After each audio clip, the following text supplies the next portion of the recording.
कि इस क्लास में the class of today is on the use of of. Of का प्रयोग हम लोग पढ़ेंगे कि इसका प्रयोग कहाँ कहाँ करते हैं। ऑफ मात्र ये दो अक्षर ओ और एफ से बना है और कहीं कहीं ये प्रीपोजिशन, मूलतः प्रीपोजिशन है, फिर यूज के हिसाब से कहीं कहीं कंजंक्शन का भी काम करता है। तो of is used for non living things in Hindi meaning of का के की। इट मीन्स ऑफ का प्रयोग हम लोग निर्जीव के लिए काके की के अर्थ में करते हैं। ठीक है, इसका प्रयोग तो बहुत सिंपल है, लेकिन जब हम लोग साहित्य, पोएट्री, ऐसे राइटिंग, रीडिंग, राइटिंग, स्पीकिंग में जब हम लोग आए दिन करते हैं तो ये अर्थ को काफी परिवर्तित कर देता है और प्रभावी बना देता है। ठीक है ना। तो कुछ एग्जाम्पल्स आपके सामने दिए गए हैं, उससे और डिफिनीशन से कुछ बातें समझ में आ जाती है। कुछ बातें जब हम लोग उदाहरण देते हैं, पेश करते हैं, तो उन उदाहरणों से हमें स्पष्ट हो जाता है कि इसका प्रयोग हम लोग किस कंडीशन में, किस परिस्थिति में, और ये क्या अर्थ देता है, कैसे अर्थ को बदल देता है, कैसे अर्थ को प्रभावित कर देता है। तो उदाहरण है the capital of Bihar, Bihar की राजधानी।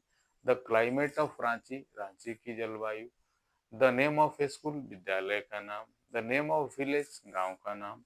The colour of coat, coat का रंग। The length of the road, सड़क की लंबाई। The name of the country, देश का नाम। द फ्यूचर ऑफ स्टूडेंट्स, छात्रों का भविष्य।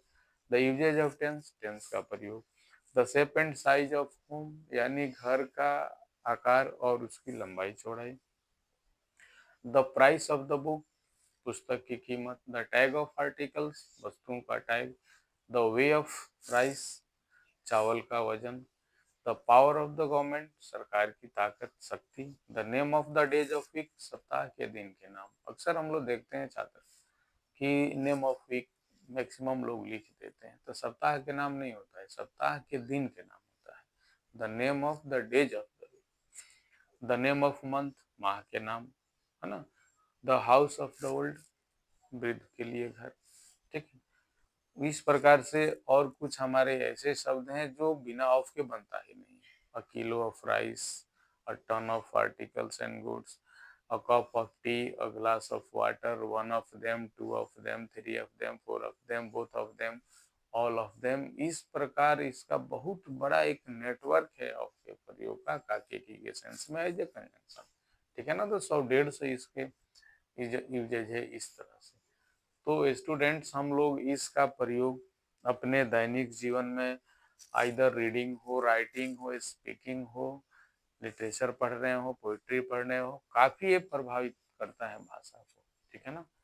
तो ऑफ का प्रयोग हम लोग व्यापक रूप से पढ़े इस क्लास में, और इसका प्रयोग करके हम लोग अपने अंग्रेजी भाषा को हम लोग इन्हेंस करेंगे और अपनी अंडरस्टैंडिंग को काफी हम बढ़ाएंगे, ताकि हमें कहीं कोई दिक्कत नहीं हो पढ़ने और समझने में।